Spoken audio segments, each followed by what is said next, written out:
Namaste. The last 2 days, I am seeing all the reports in the media about the raging controversy on Tirupati Laddu.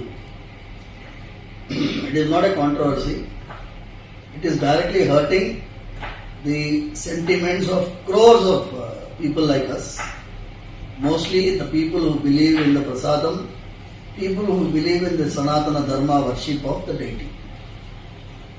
What has happened is, we have been already saying that the process of tendering, when you purchase items for the Swami, like the ingredients for laddu, you go for a lowest bidder.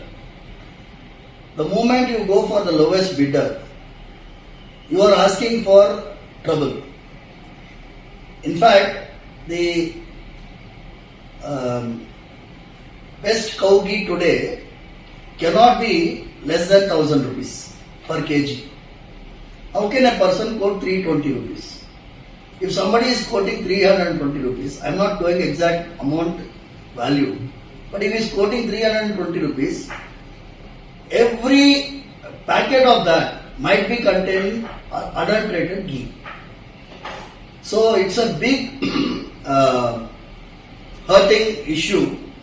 We have to inquire into it and find the culprits and take them to task.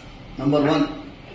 I appreciate the statement of Honorable Deputy Chief Minister of Andhra Pradesh, Shri Pawan Kalyan Garu, because he has said there should be a national level Dharmika Parirakshana Parishad. We have been talking about that the same way.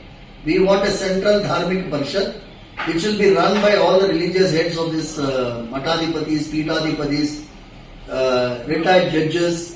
If they have a central Dharmika Parishad, the temples can be run under it. That is what is the best solution. Staying away from the temple system by government control. Sarve Jana Sukhino Bhavantu.